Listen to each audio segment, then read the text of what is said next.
I'm going to expose my biggest financial goals for 2024. Plus, I'll share an easy to implement exercise so that you can come up with your own money goals so that you can spend and save with ease. Hey guys, welcome back to the Debt-Free Millennials channel. I'm your host, Justine. Here we talk about all ways to achieve financial confidence, crush debt that leads to more fun and fewer payments. If you're new here and you want to live that debt-free lifestyle, plus learn about some cool money tips along the way, then go ahead and click that red subscribe button. Now, when it comes to financial goals, there's a lot of different facets that comes to your money. I like to break it down into different financial categories so that I know that I'm not missing anything. Those categories include budgeting, debt, saving, income, and investing.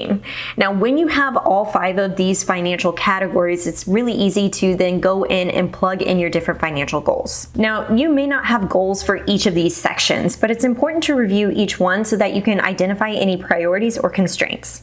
Now, with all of that said, I definitely want to share my own financial goals with you just so that I can hold myself accountable. You can hold me accountable to what's going on for this year as I'm planning out my financial goals. Now, let's go ahead and start with budgeting. I think this is the biggest one. I'm an avid budgeter. If you're following Beers and Budgeting every single month, then you know Kyle and I like to sit down with a beer and go over our income and expenses. When it comes to budget goals this year, I really want to rethink and reduce my Amazon purchases. If you're like, what? Why? I'm having some emotional reaction to the way that I've seen Jeff Bezos presented in the news and how current Amazon workers and employees are being treated or mistreated, and I'm just not here for it. While I really love the idea of a one-stop shop online to get literally anything and everything that I need, I love that about Amazon, I'm also wanting to prioritize and rethink who I'm buying from, what companies I'm buying from, and how could I buy from them directly outside of Amazon to make sure that they get the most amount of profit in their hands and not in a multi-billionaire's hands, if that makes sense. Next, I want to shift my budget for new costs. We have an increase in rent, increase in daycare costs, and we're having to reduce our down payment or our vacation savings.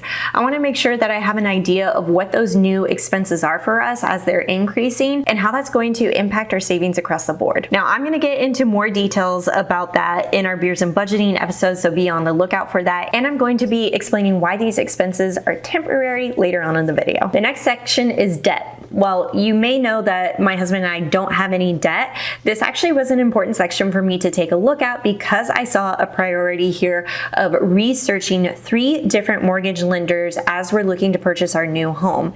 Now, I know I've talked about purchasing a new home for a long time here on the channel, and every single time I'm like, it's gonna be close, it's gonna be soon. Now I feel like it really is going to be soon, and so I wanna research 3 different mortgage lenders. I wanna make sure I understand what kind of rate I'm getting and what my monthly payment is going to look like depending on the loan amount. The next major section is saving. This one has so many different facets to it. So I want to save for moving expenses, so at minimum $10,000, but realistically $15,000, and I'll share why it needs to be so much.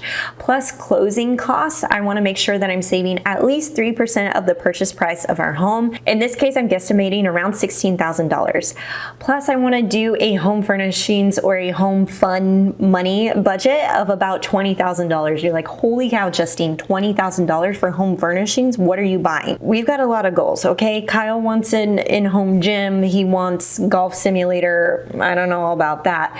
But we also live in a 1,500 square foot apartment, and the house that we're looking to buy is probably going to be more than double that space. And so we want to make sure that we've got furnishings to accommodate new space for us. Plus, it's really nice. I really want to save up for the high quality items that I know are going to last a long time and something that I really love instead of buying a whole bunch of random cheap stuff. Again, this goes back to intentional spending. I talk about this a lot on the channel, of spending on things that you absolutely love and cutting out the rest. Now, I do have some outside investing sources that I can pull from to help me come up with, this is about what, $31,000 between moving, closing, and home furnishing costs. So I do have some sources to pull from from outside investing sources such as Betterment and Robinhood. So I've been doing some investing with them throughout the last few years. So even though I will pay capital gains tax on that amount of money, it's a really great source of savings right now because we've been saving for this home purchase for a long time. In addition to all of the home stuff, I want to save an additional 6 months of pay for any irregular months that I experience in my business. Last year for my business was a roller coaster. Some months would be epic revenue months followed by a really disastrous month where I was taking home negative profit. It was such a roller coaster last year. I was building and learning and investing a ton of my business. And in order to smooth out those highs and lows, I really want to make sure that I have 6 months of savings backed up so that I can cover any of those irregular months. Let's move on to the income section. This is a big one. First, we're wanting to move out of California. And the reason why I put this in the income section is because we're moving to a lower cost of living area, which is really going to help us feel like we're getting an automatic bump in pay because our expenses are going to be lower. We're actively looking for a home payment that is less than our current rent of $4,200 a month. We are also going to be paying hopefully less in daycare expenses where we're currently paying $19.95 a month for full-time daycare. When we move to a lower cost of living area, I'm really hoping that expense goes down. These are our two biggest, most expensive line items inside of our budget, and I'm really hoping that reduces as a result of moving outside of this state. The next thing, and this is like complete opposite from, we're going from moving out of California to also, I want to sell on Poshmark. You're like, what? That's so random. I have a lot of stuff in my closet that I'm like, I could sell that on Poshmark. I could make some money at that. I just haven't really set up or implemented it. So I've been looking at different blog posts and articles to get an idea of how to use Poshmark correctly, and I'd love to share my findings with you. If you've sold anything on Poshmark, let me know your experience down in the comments. And if you're interested in learning about how to do that, if you want to track along with my experience, let me know and I'd love to make a future video on it. Next, I want to create automated systems for my business to generate passive income. I'm currently working on the back end doing some tech setup for a little bit of this. And so I'm really hoping that by this time next month, it's live and I can start testing it throughout the year. This is a way that I can scale my business without me having to actively put in more hours. This is something that my business coach has really started to train me on, is that working more hours to get more money is like the old school way of thinking about things. With my business, in order to scale, I need to implement some systems and some processes in order to increase the revenue without requiring any more time on my end. All right, the last section of my financial goals is the investing piece. And right now I'm really focused on holding any outside investing during a move year. When we move, I really think there's going to be a lot of expenses and costs that come up. And rather than doing some outside investing and then scrambling to figure out how I'm going to pay for a hotel or a moving truck, I want to make sure that I have as much cash freed up so I can put it towards the move. That said, Kyle is still contributing to his 401k through his employer and maxing out his contributions, so I know we're going to be okay this year.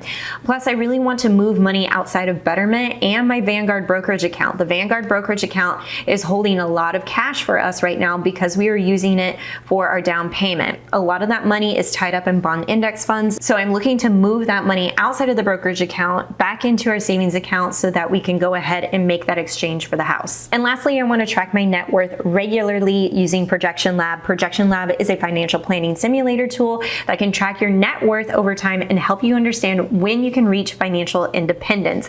It is such a cool tool. It's one that I use with all of my one-on-one coaching clients. It's so awesome. I will leave my affiliate link below for you to check out, and it's free for you to test ride. So test ride it, see if you like it. If you love it, sign up and use it. It's an amazing tool to help you on your financial journey. Now, if you've come this far with me in this video, I want to share some ways that you can set up your own financial goals. Now, going back to those major sections of your financial goals, including budgeting, debt, saving, income, and investing, what you're going to do is open up an online doc or a sheet of paper, and then you're going to label out write down all of those different sections, and then inside you're going to do a brain dump for each major category of what you would like to achieve.